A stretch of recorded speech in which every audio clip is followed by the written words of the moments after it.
Welcome back to A Fresh Story, the podcast where we have conversations about brave decisions to start over again.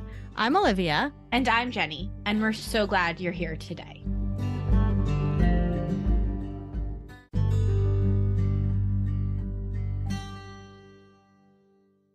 Hello, hello, hello, sister. Oh, hello there. How are you? I'm okay. The sun is shining. It is nice to have that vitamin D. What's going on with you? I was just reading, before we jumped on this call, and then I'm excited. We're going to eat lunch after this, and I think I'm going to take my book and quietly read for a while. Have a little drop everything and read time. Yeah, I'm reading the book for our book club because I think I've had book clubs in the past, and I almost never read the book. Even though I was the host. Well, I did do a good book club once where I insisted we all read Jessica Simpson's memoir. I did read that. And I am reading this one because honestly, I needed something to read. I was in a place where I couldn't have a book. What are you reading? I mean, have my phone. It was a place where I couldn't have my phone, so I had a book. I'm reading Writers and Lovers by Lily King. That is the book for our book club, which is coming up March 23rd. 8 p.m. Eastern time for anybody that is already signed up. We will see you there. And if you're not signed up yet, the link will be in the show notes for this episode. And it's a perfect book for what I'm like emotionally dealing with right now, because it is it's a romance. There's romance, there's talk about writing, there's talk about parents, but it's not too so far. I'm almost done. It hasn't like cut me deep yet in a way that I can't like recover from emotionally. Which is something that Emily, who picked the book, is very good at picking books. I think she's like a book wizard. I was gonna say she's like a book wizard. She's like a book like apothecariist. Yes, that's the term, right? Yes. Emily Helck is the founder of the Lost Bookshop, which if you could invent a fresh starts bookshop, that would be as close to what we would do. The Lost Bookshop is opening in New Delhi, New York this summer, and it's also available online. I've known Emily for 20 years, which is crazy. Insane. We met at Drew University, and Emily, I was thinking about this episode with her. One of the reasons we wanted to share this episode is because Emily is going to be leading and hosting the book club, which we're so excited about. We have a lot of people signed up. A lot of people are loving this book. But Emily has had quite a series of fresh starts. And, one of the questions that came up in this episode was really has been ringing in my head, which is how do I even exist, right? When things go the way that you did not expect them to, when there's trauma and moments, how do I even exist? And it came back to books for her. And this was such a beautiful episode about hope. Emily is just her soul is so beautiful, and she just persevered. And we cover a lot of topics. So I would say get a cup of tea, grab, a journal, and sit and listen to this episode. And you'll be blown away with what she's been through and how she's come out the other side and how she's learning and bringing people along on her journey. And it's just beautiful. Please remember to rate, review, and subscribe to A Fresh Story so we can keep telling fresh start stories, and enjoy the episode with Emily.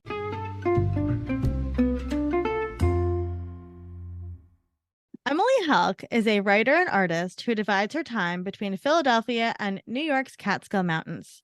She holds a bachelor's degree from Drew University, my alma mater as well, a master's degree from Fordham University, and is a graduate of Rutgers University, Camden's creative writing MFA program.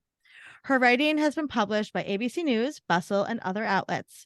In addition to writing, she's proud of professional accomplishments in the young adult cancer advocacy and in the arts, having worked for iconic artist William Wagman. There you go. Wagman. I should have checked that before, but that's okay.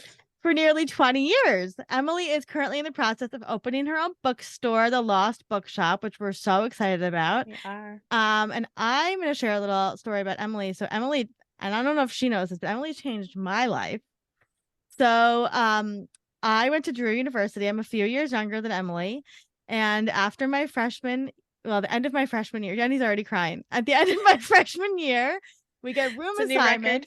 This is like, because it really did change my life. We got room assignments for the next year. And I had quite literally the worst room assignment for the freshman class going that was becoming the sophomore class. Yeah. Yeah, it was going to be the up and coming sophomore class. And I didn't know what to do because all my friends were not going to like room with me or whatever. So my two guy friends at the time were like, hey, there's this thing called theme houses. And if you apply, you can go and you can get a room in this theme house. Emily was the house advisor for Asia Treehouse. So I remember, and I had no idea what I was doing. And there was like an open call for people to come interview. And you were the one that was interviewing people, and you were like, you know, whatever, asking questions. And I basically like pleaded my case, and I was like, I gotta get in here. You accepted me in, and accepting me into Asia Treehouse changed the entire course of my life. I became HA my senior year, and it was from there that I realized I wanted to teach, which I ended up doing.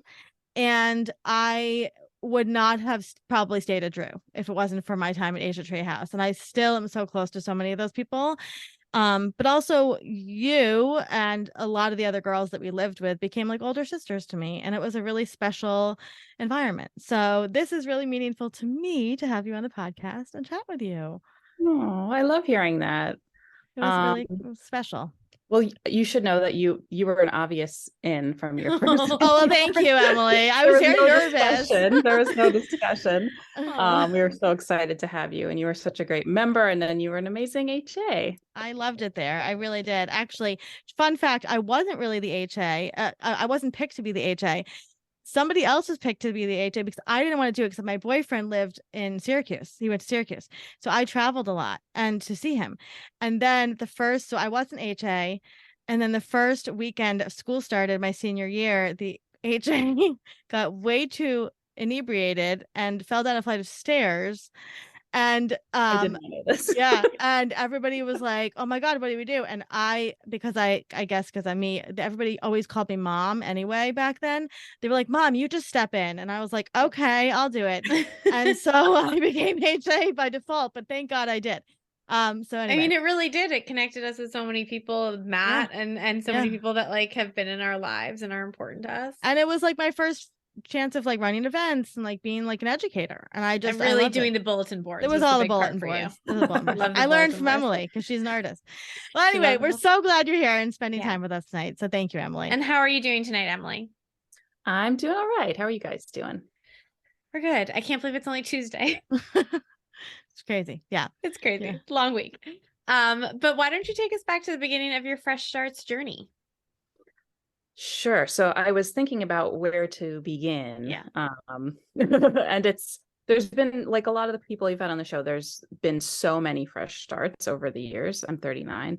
And so I think I'm going to like go back like 10 years, and I think that will be more than enough to talk about.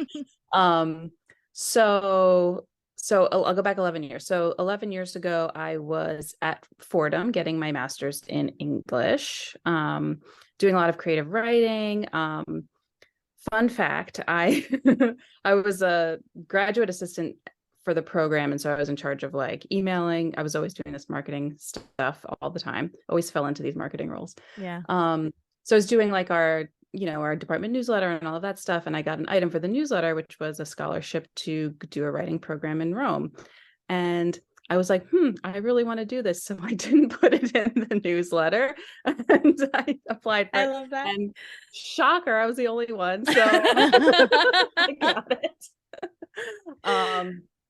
And so I went to Rome, and I never did study abroad in college because I was, as you alluded to, Olivia, I was always doing this res life stuff, and you can't do that. So it was really exciting to be in Rome and to be writing and feeling just really excited about what I was doing and feeling like I kind of had come into my own. And when I got back from that trip, I started having some kind of funny symptoms. I had bleeding from my breast, which I was like, what the hell? This feels like I had like flashbacks to health class. I'm sure we never learned about this, but I was like, I could imagine my health teacher saying that's not good. Yeah. So I had a great GP. I was able to email her. She emailed me back like right away and was like, no, you should come in. And so I went in and went through all this testing and stuff and found out I had breast cancer. You were not 30. You were not even 30. No, I was 28. Yeah. Yeah, I was 28. And the really wild thing about that is my then husband, or current now husband, Mhm. always Matt, husband. yeah. in this Your first timeline, my husband.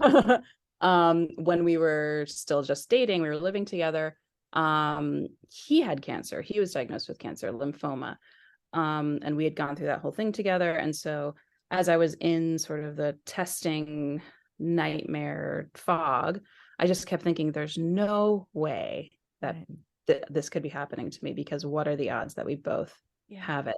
And it unfortunately turned out we did. And really changed the course of my life in so many ways. I had a double mastectomy, I had chemo, I had radiation, I had a targeted therapy, which lasted a year. I did a clinical trial for a breast cancer vaccine to prevent recurrence. And over that time, I had a lot of complications from my reconstruction. So I ended up having 10 different surgeries all in. And so it was just a really wild, brutal time, physically, emotionally. And it really challenged my identity to the very, the very core, right? Yeah. It forced me to understand that I will die one day, like we all will, right? Yeah. And I think when you're 28, that's really still, for a lot of us, still feels very theoretical. And Oh, yeah. I have a friend who, a few years after I had cancer, we were talking and he said something like, "Oh, if I die, will die." Yeah. I have some bad news for you. Yeah. Yeah. When? Yeah. How did that affect your relationship? Because you weren't married yet, right? So we Or were you were married. married, but when Matt was sick, you weren't married. That's what it was. Correct. Yeah. When Matt was sick, we weren't married. And that was it was a real catalyst for us to get married, to be honest. We were like pretty young for New York. Yeah. We're like normal age for most of the country, but young for people in New York, to get married. But I just kept, I was his caregiver. And it just felt like, what if someone decides like I'm not really family and won't let me in, or those kinds of things. And I don't know how much that really happens outside of TV, but it felt like suddenly it felt very important to have official ties, because it felt like it could be snatched away. Yeah. And so we got married. Blah blah blah. A couple of years later, I was diagnosed. And it really was just this. It's hard to even like explain the enormity of it. One of the sort of standout things that happened was that I sort of accidentally created a viral video.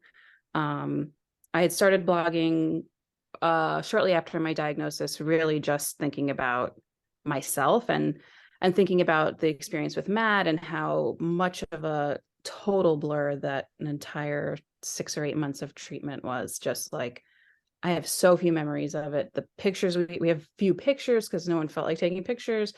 It was just a weird kind of blur that no one really knows what happened. Yeah, you got through it.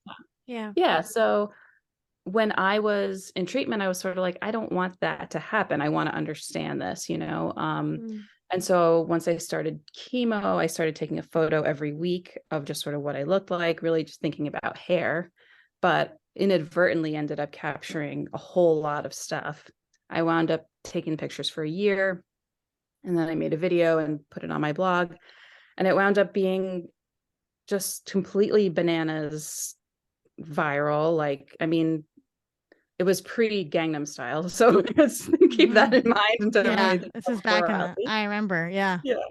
But I did a lot of local news, and I went on MSNBC at one point, and lots of interviews, and it was a really wild experience. Just thinking, like, it was exciting. It felt really good to be bringing visibility to the fact that young adults get cancer, and yes, it can happen so many people are told, oh, you're too young, don't worry about it, and then things get worse. So that felt really good. There are also things about it that felt bad. That felt, I felt this really intense pressure from the many, not all, but many of the people who were conducting interviews to say, to provide a happy ending, to say, like, and now I'm great, I'm better than ever, fuck cancer, blah, blah, blah. And yes, fuck cancer. But there wasn't room in what I felt was sort of being presented to me to say, like, actually, I have PTSD and I am terrified all the time. I don't feel stronger. I feel much weaker. I don't know what to do with my life now. All of these kinds of big questions that didn't feel like they were, quote unquote, allowed to be part of the narrative. Especially when we think about breast cancer, which is so, like, I think it's gotten a lot better. Yeah. It's very raw, right? It's like, pink and walks and it's yes. Lots of pink and tutus and glitter. And like, if that does it for you, I'm so glad. That's great. Like, sometimes it can feel really good. But other times it can feel not so good. So I think it's important that there's room for all kinds of stories within the cancer narrative, and we don't just kind of flock to the ones that make us feel good. Well, and cancer is not something that, like, you wrap up and they're like, well, you're done, like, goodbye, we'll never see you again, right? Like, you were constantly having these checks and making sure that, like, you're still clear. And so there's not this neat little bow and it's hard to pretend. Exactly right. It's a lifelong thing. Right. For the rest of my life, every time my toe hurts, there is that little flash of, okay, like, this could be something, Right. So part of the cancer experience was sort of thinking about, okay, what do I want to do next? I started getting a taste of advocacy with the video, with my blog. I was doing some volunteering, leading support groups, things like that. And I felt like, okay, I want to make this like part of my professional life. So I left my job at the William Wegman studio it turned out briefly, and went to work for a research funding org that was kind of dipping its toe into patient support and education. I did that for 2 years ish. I wound up going back to Wegmans to William Wegman, not Wegmans, the supermarket, to William Wegman to do their social media. As a freelancer. But I did the advocacy for a while. I had a lot of successes at that organization. I started their patient conference. Lots of great stuff, but I also burnt out really hard. Anyone who's worked in nonprofits probably this really rings a bell, like the constant overwork and the constant you're doing something that has meaning behind it, that feels really important, so that makes it even harder to stop and say, I need to rest. Wait, I have 2 questions. One is, the year when you're going through the cancer and you're doing chemo and you're having all these surgeries, and I'm sure the surgeries were much more than that year, but like, what does your professional life look like at that time? Are you working every day? Like, I'm always so fascinated by that, because we live in America and it's very capitalistic and we have to have health insurance. And then we were also going through these insane tribulations. So were you working that? Because no wonder you were burnt out is what I'm thinking. Like, were you working during that time? Yeah. So, I mean, the actual really active treatment was, so I had surgery in August. I started chemo in September, finished chemo in September, did radiation for a month. And then so that was the very intense time, August to January. And my employers were wonderful. They said, we want you here if it helps you, but if it doesn't help you, do whatever you want and we'll pay you. But I had some, I don't know, I was like, I'm going to save that for when I really need it. Because now's not the time. Because now's not the time. I don't know. It was, I don't know. Protestant guilt. So I pretty much, I worked reduced hours, but I didn't take that much time off. there's videos of me working at like fashion photo shoots, and I'm like, what was I doing? I have like no hair. I have like these surgical drains that are, I'm like trying to cover up with this like bulky clothing. I was like, what was I doing? Yeah. But it was important to me, I guess, and whatever. It More works. power Move to forward. you, that So girl. then my second question was going from this diagnosis to then advocacy, and that becomes your whole identity in a way. Did that feel really like, did you get burnt out on that too? Of like, I warned Olivia when she was like a young mom of getting too involved in the mom blogger world and becoming a mom writer and a mom this and a baby, because I think even in that identity, which is mostly a positive experience, you get burnt out. And I'm wondering what that was like for you. I was wondering that too. Yeah, that's a really astute point. It's absolutely, like does become this all-encompassing thing. You also become this sort of, you become a brand related to a disease, which is really hard and weird.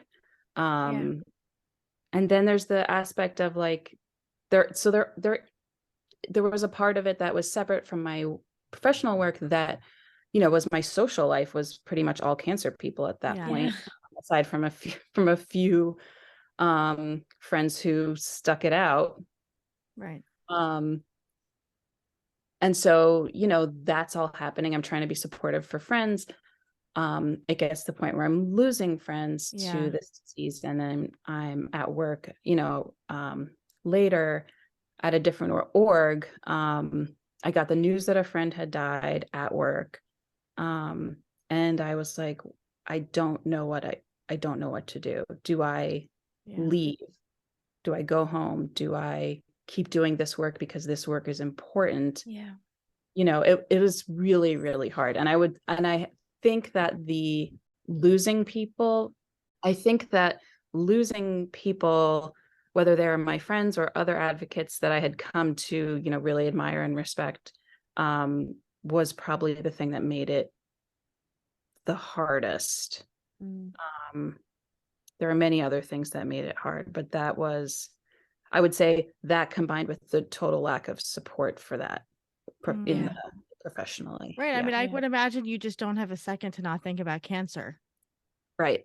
Like ever. And on the one hand, like when you're a year, 2 years from, or when I was a year or 2 years from diagnosis, I was thinking about cancer all the time, no matter what. May as well professionalize. I was like, I might as well help somebody with this, brain. Yeah. What was, so now, now you're married to Matt and the tables are flipped. So what was it like from the other side? We have a lot of people who listen to the podcast who are caregivers for their partners. And that's something we talk about in the book we're writing. And we have some close friends that are going through that. What was that like then to go from the caregiver role to the one being cared for? It's really hard. Especially if you're someone who takes care of other people, it's very hard to and you're an older sister. Yes.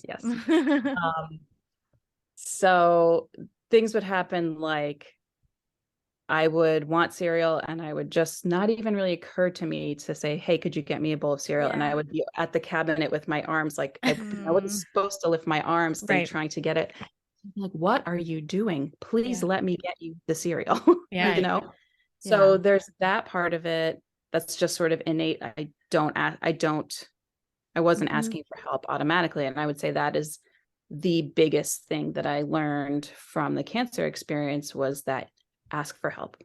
People want to help you. They can help you. And if they personally can't, they're more than happy to try to find you the help you need. So that was, funny and weird. He did a great job. I remember being at the plastic surgeon's office with him, and my plastic surgeon was this total, like, amazing human who had no life outside of doing this, which for me was great, but I think probably for him was not great. But I remember being in one of the early consults with him and Matt saying, like, I don't know what I'm going to do. She took great care of me. I don't know how I'm going to do as good a job. And he just said, you won't. And Yeah. I think that was kind of perfect because it just takes the pressure off. It allows Yeah. for failure, allows for mistakes. And Yeah. because of course we're always going to screw up and not say the right thing. We can never care for another person in the perfect way that they need ever. Mm-hmm. That's why it's so true. important to care for ourselves, because no one knows what we need better than ourselves. Yeah. It's so true. And I think what an interesting especially for a young couple, right? You're a young married couple, and we talk a lot about marriage, and it's like, oh, people get married for this reason, or they get married for this reason. But like life is heavy, right? And like Mhm. that's the shit that people actually go through, right? Like Yeah. having kids aside and having to recover from that, whatever, there's like real sicknesses and real mental health stuff. And Yeah. like that's the person you have to sign on for when you get married, right? And so like that has to come from a place. And I know Matt just a little bit from like knowing just a little bit, but like, you know, you have to really respect each other as humans to want to show up for each other like that. Yeah. And like, you know, I think when we talk about marriage, it's like that's marriage, right? Like that, those moments. And what a beautiful story you guys have woven, you know, about kind of this very wild situation that you have, that you both, you know, had these experiences. But Yeah. you know, it is so, it's beautiful from like a storytelling perspective that you helped each other through this, and you were each other's person. Thank you. Yeah. I mean, it has been, it's, I mean, it's been such a sort of foundational thing for each of our identities and for our identities together, that it's, I wish it never happened. Let me make that very clear. Right. But it Yeah. did. Yeah. But yeah, it's been a huge, I think of cancer as my moon, always there circling around, but not the sun, right? Like not everything, but always there. That is the most writerly thing I think anybody's ever said in our podcast. It's beautiful. That's beautiful. So okay, so you're in now, you're in your early 30s, you are coming out of the cancer experience, and you decide what's the next phase, what's your next fresh start Moon journey phase. there. Yeah, moon yeah. phase. So I was at a different org, one that had helped me a lot. I was happy to be working there and helping them advance their mission, but I was really burnt out this time. And I was just looking for the exit. I was like, how do the answer is not another nonprofit job, that's for sure. Yeah. What do I do? And the MFA, Master of Fine Arts in Writing, had sort of always been in the back of my mind as a possibility. And I was like, you know what? I'm just going to find out about this. I knew that there were fully funded programs, which means that they pay you to go to school. Not very much, but they cover your tuition and you teach and get some grants maybe, and you can kind of squeak it out. And if you are interested in doing an MFA, only look at those programs. Never, ever pay for an MFA, because it is not like an MBA. It will not result in any money ever. Very good advice. Very good advice. So I was, began this sort of year-long process of preparing and applying for one of these programs, which are, I think there's about 25 across the country. And I knew I didn't want to leave the Northeast. So that limited me a lot. So I was only applying to, I think, 5 or 6 programs, and they're very hard to get into. And I was like, there's a very good chance I will not get in. I need to have another plan for what happens in that case. And it was, I would go work in a bookstore was my backup plan for that. Which is the best life plan. Let's be honest. To my delight, I did get accepted to Rutgers Camden, which actually was my first choice. And we moved to Philadelphia. I went to Rutgers Camden. I had a great time with my cohort of other writers there, had some great teachers there. I became a teacher myself. I taught freshman comp and having never taken it, and, creative writing at Rutgers, which I really loved. And during the program, I was working on a novel that was based sort of thematically, emotionally based on my cancer experience. Everything was chugging right along. And then, of course, 2020, we all know what happened then. Rutgers did not handle that well. I'll leave it at that. But Yeah. it was very tenuous of whether any of us would have jobs, you know, in the next semester. And so it was pretty destabilizing and all of that stuff, of course. Like, had you graduated your MFA at that point? So I was supposed to graduate spring of 2020. We were like, hey, let's not do this. And they gave us an extra semester of just like thesis writing to finish up, which was nice of them. That was not the university proper. That was the creative department. And so that's what I did. We started, you know, Matt and I started talking about, okay, like what's next for life? Everything is different now. What do we want to do? And so we decided, you know, maybe it's time to start figuring out family, if, how, you know, all of that stuff. My youngest 3 sisters are adopted from China. And so that was sort of that was always how I pictured having a family. So I started exploring that first. China has shut down adoptions when COVID started, and they haven't reopened. And so that was like quite a devastating thing to learn, that this thing I had always kind of kept in the back of my mind as how my family would come to be would not probably ever happen that way. That's very interesting. I feel like that's usually that's people's like unfortunate backup plan, right?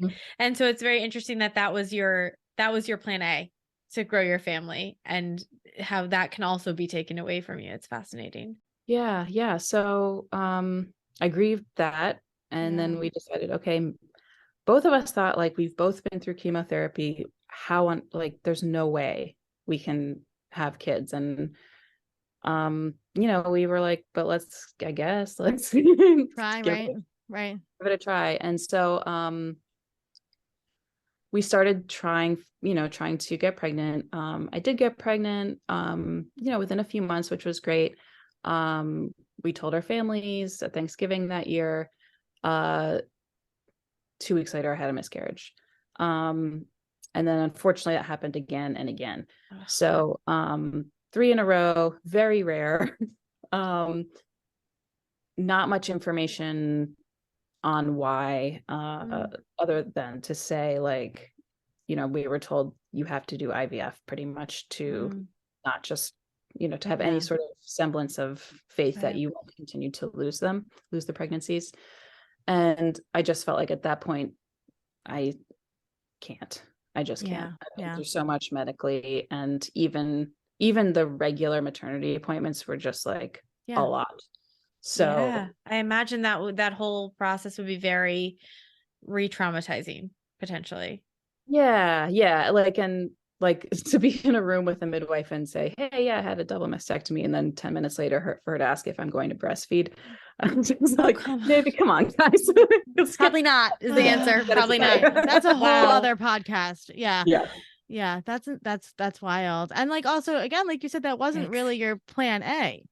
Right. Like, because, you know, especially, you know, how the universe works. You're like, okay, well, I did get cancer. I mean, you know, but that I wanted to adopt anyway. The thing I want is still accessible you can't to adopt, me. right? And then you're putting your body through that. But did you feel betrayed by your body at all after like having that happen? I think the body betrayal stuff was really during cancer. Started earlier.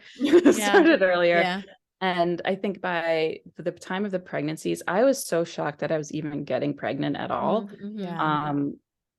And I was so guarded about it. Now I know that there's a lot of advice that's kind of contrary to how I felt about it, but whatever. I really protected my heart a lot when it came to those pregnancies, and didn't let myself look at the cute clothes and that stuff. I mean, why would you? I get it. But I think that a lot of women feel like that. Like, I think it's so scary. And and I think it happens. You know, the more we do this podcast, the more we find out, like, so many women have, you know, early pregnancy loss. And later it's crazy what we don't talk about. I'm glad we are now, you know. And just the wide range of experiences of miscarriage and how medically, how it looks physically, emotionally. It's so different. There's such a wide range of experiences. Yeah. So the more we talk about it, the better.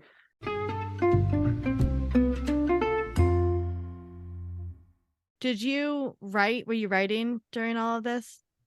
Yeah, I actually, I remember at the beginning of the pandemic, I read this article from a historian that was begging people, normal people, to keep journals because they said this is the only way we'll know what this really was like. Yeah. You know, Nice. so I'm not normally a diary keeper, but I did keep a diary through from March 2020 till January 2022. For the museums. Yes, to give to the Library of Congress. I love Brilliant that. thoughts. More But brilliant I than mean, others. and part of it was while I was writing was, oh, you know, I might have children and maybe they'll be interested in reading this. And so there was a lot of weird feelings when I was having these miscarriages of like, well, who am I writing this for? Because honestly, it's not going in the Library of Congress, right? Who is the sort of future? What is the future human that I'm writing this for? But so yeah, I did some writing in there. But I haven't done a lot of like journaling kind of prompts about these things. Yeah, there's probably a lot to explore that's going to take some time to unearth. What about like artistic expression? Because you're an artist too, right? Yeah, I mean, yeah, sort of minimal. It's been weird. It's been non-fruitful to please don't. That's such a bad pun. Yeah. It was sort of a closing in. It's hard. Totally. I totally get it. I really do. It's dark. It's just a very dark. Yeah. I can't access the part of me that's free enough to write when I'm going through really dark stuff too, right? Like if I go down that road, I don't know if we're coming back, right? Like that's the problem. So if I'm sad, like I write poetry and I write when I'm happy usually, which isn't the best poetry, but it, you know, if I'm sad, it's like it's too much. I don't know how I can do that. Yeah, that's a really good, like, that's why I started blogging actually during cancer, which is that I started writing in a diary and I was like, holy shit, I can't be in this space. So writing for even an imagined audience, I was like, keep it quick and keep it fun. Like, and that actually really helped me to kind of recontextualize, I think probably for better and for worse, maybe. Yeah. There's like a performative aspect, but well, I mean, it is performative, but it's also the language we choose to use to illustrate our experiences do change the way that we experience things. Yeah.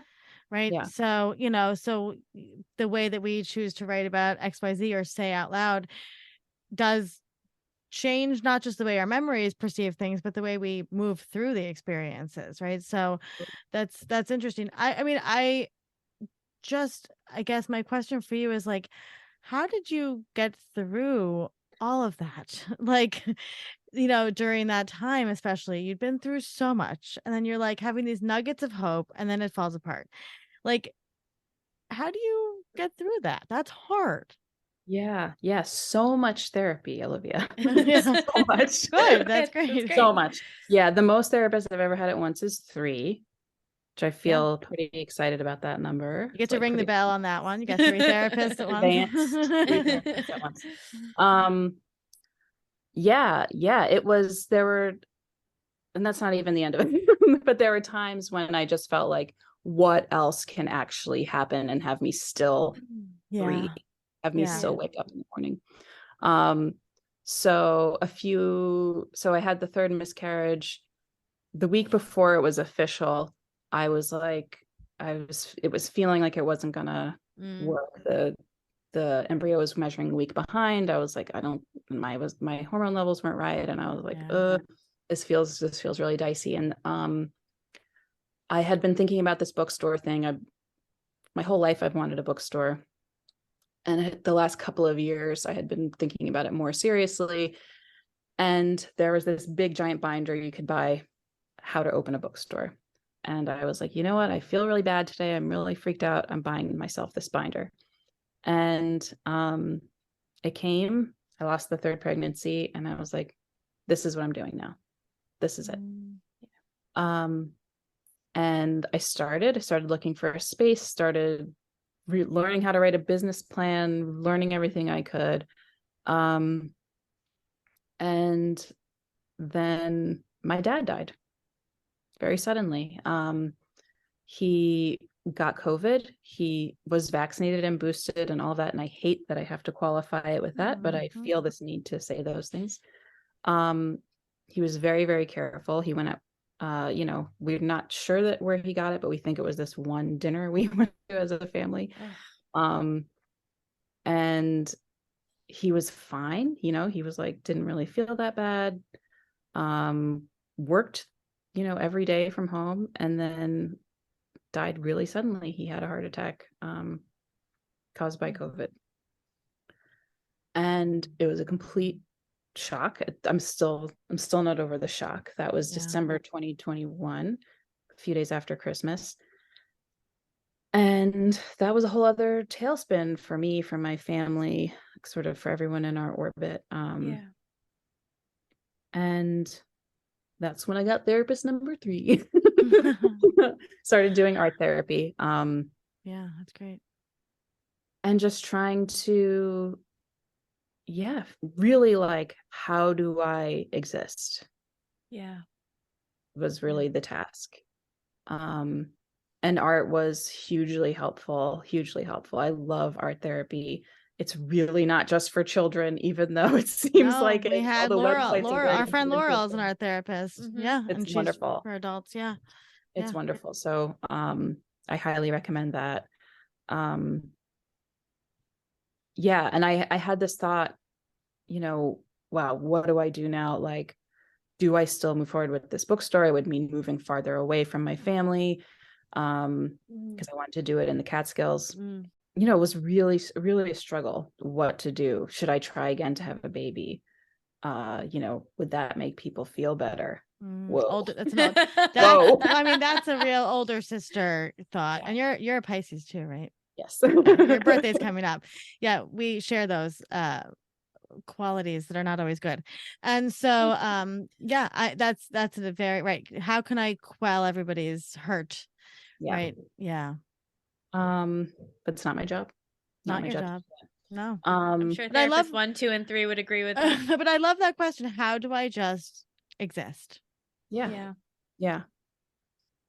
So I decided to keep going with the bookstore. My dad has a lot to do with my love of books. He read to me a lot as a child, and often not children's books, which is pretty funny. But because he said they were interesting, I was interested in Charles Dickens when I was 6 years old. And so I was like, let's fucking do it. Let's go. And so that's what I've been working on for the last year and a half, is figuring out this bookstore and finding a space in this tiny town in upstate New York, and learning how to buy books. And I started over the summer doing pop-ups in town, and those were really, really well received, and people were so excited. And truly, it was wonderful. It was just wonderful to talk to people about books. I would get chills talking to people about books. And I was like, oh, I'm such a nerd and I love it. I was just, it's amazing. Wonderful. I mean, I'm getting emotional thinking about it, because I remember when you launched and I was like, oh my God, this is what she should be doing, right? This is like her perfect. And like, it's so special. Like, we talk a lot about support, right? And how you can support people, and like watching the people in your orbit, right, live out their dreams, and like watching everything you do, and just like the inception of everything, and the finding the location, and when famous people go into this bookstore and I'm like, Emily, I saw this person, it's so cool, right? And it's like, watching you build this is so beautiful, like from an outsider's perspective. And it's like, I think a lot of people walk through life in this question of like, how do I just exist? And you're like, how are other people doing this? What are they doing? Right? How are they getting up in the morning? And sometimes people really do get the chance to live out their dreams. And those are the people that we can emulate and we can model.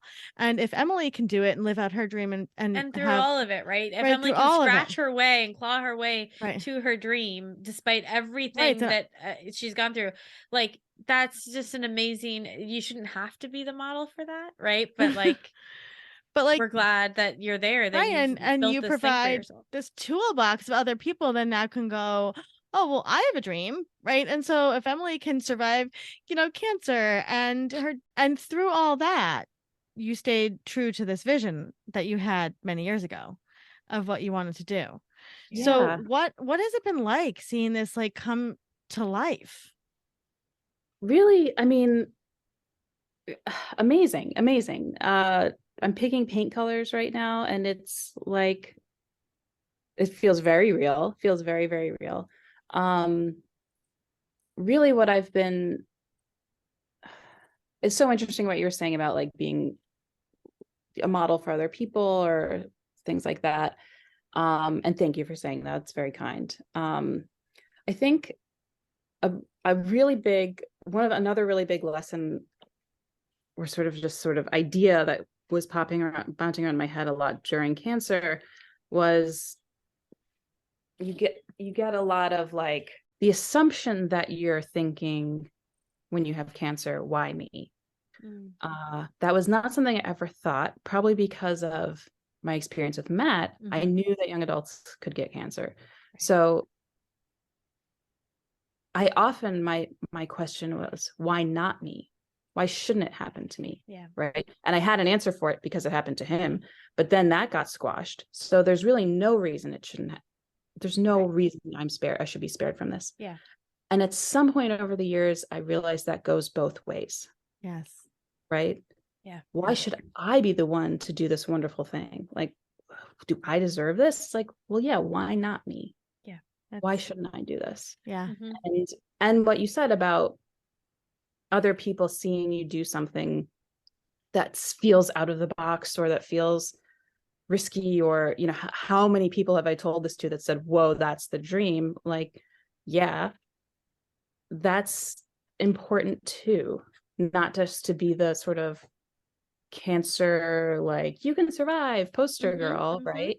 That sort of subscribes to some not always very helpful narrative, but also to try to live the life I want. And look, this may not work.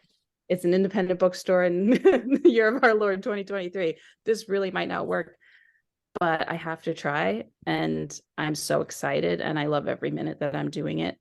So what else is this very short life for but that? Or it could be more popular and successful than your wildest dreams. Yes, it could be. And there's a better chance of that. And that's often what we fear is the success. Yeah. And I mean, you are still young, there's a lot of life to live and, a lot of, different journeys that you could still be going down. Yeah. And, you are clearly so passionate about what you're doing. And, we are doing our book club with Fresh Starts and with so the Lost excited. Bookshop. But can you tell us a little bit? Because I love, first of all, I'm obsessed with the name, the Lost Bookshop. Where did that come from?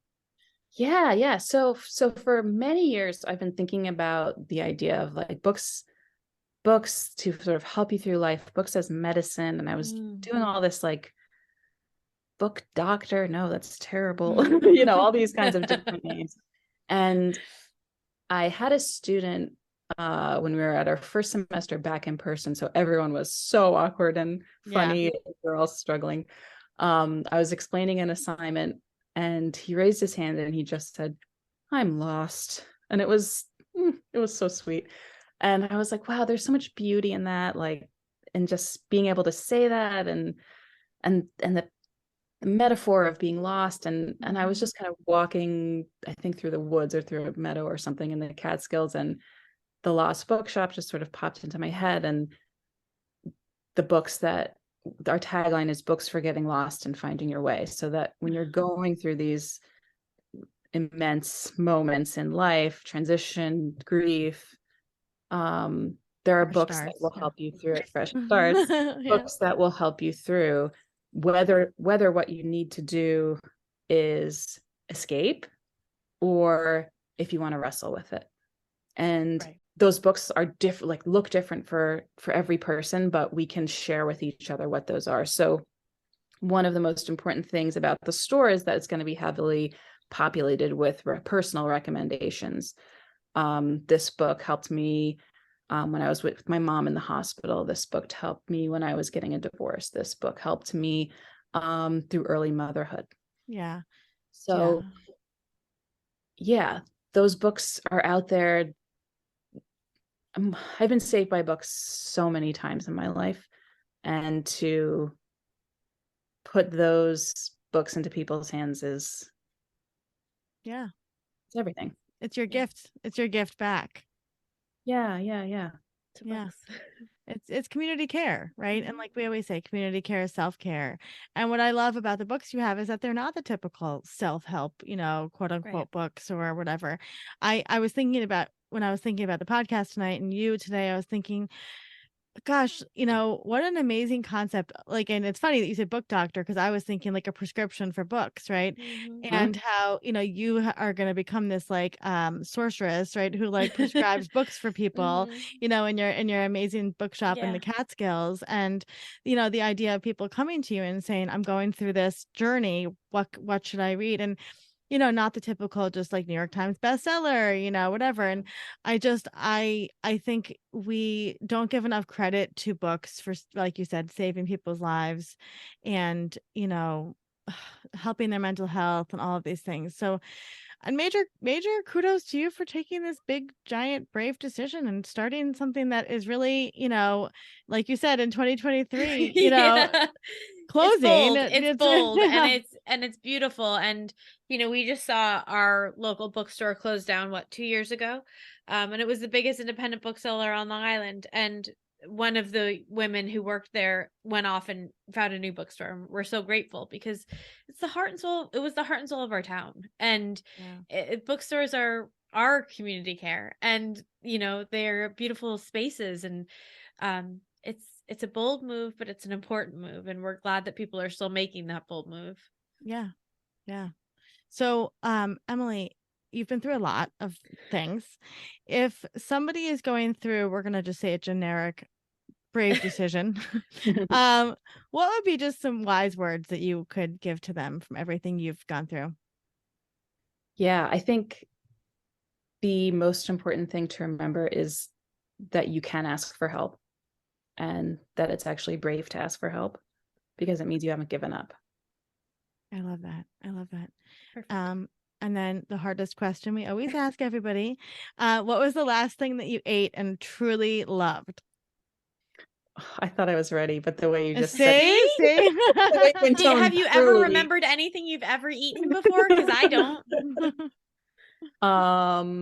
I had so it was my birthday last week, and I had a quartet of cake slices that we've been having each night. And there was a lemon cake that was particularly wonderful. So I'll go with that. I love that. And cakes. Citrus is so good. How can we, this is evergreen because it's a podcast. So we're going to be hosting our book club at the end of March. And we're going to be doing more book clubs because really there's no better partnership for fresh starts than the Lost Bookshop. The branding is perfect. Color-wise, color-wise. This is amazing. Emily taught me a lot of what I know about branding. So how can people support you? And they're listening to this podcast and they're like, I love this. I love bookstores. What can they do to support the Lost Bookshop? Yeah, thanks. So they can follow us on Instagram. We're at Lost Bookshop NY. You can shop our in-stock stuff online at thelostbookshop.com or at our bookshop.org storefront, which is bookshop.org/shop/Lost Bookshop. If you're not familiar with bookshop.org, it is fantastic. It's the indie bookstore response to Amazon. They have everything. You can choose to support an individual bookstore or just to support indies in general. I really, really recommend it. If you're trying to break an Amazon habit, bookstore are a great place to start, and Bookshop makes it really, really easy to do. And if you are local to the Catskills or vacationing in the Catskills, we are opening our brick and mortar store, fingers crossed, Memorial Day weekend. Woohoo! Well, we're gonna have to come do our book tour over there. It's true. Well, Yeah. I would love that. 100%. And we're gonna link everything in the show notes and in the blog post, and obviously across social media. And if somebody is looking for a book recommendation, can they DM you and reach out? Please, I love it. I love giving people like rapid fire book recs. I love it. I love that. Well, you're gonna have to already start thinking about the next book club because we got a lot of people signed up for this one, and everybody's loving the book. I mean, I've had so many friends text me that they're like out on date night by themselves reading. We're reading Writers and Lovers by Lily King. Yes. And it's been great. So we're super excited. Well, Emily, we're very proud of you. And we're very excited for you. Oh, thank you. And I really feel so many exciting things for you guys. And, I think this is like exactly where you're supposed to be. And I'm just so excited to watch everything that happens. I mean, you are living the dream. Like, I mean, I think every millennial girl right now that's listening is like, I want to open a bookstore. Maybe you'll have to teach a class on how to open a bookstore someday. The big binder. You're a big binder. Emily's big binder of bookstores. But thank you for sharing all of that, and for sharing your story in such a beautiful and artistic way that other people don't feel alone, because everybody's going through a lot. And we're just honored that you are brave enough to talk about it, because it's hard. Yeah, thank you. And I'm so happy to be on the show with you guys. I love what you're doing. Keep doing you. it.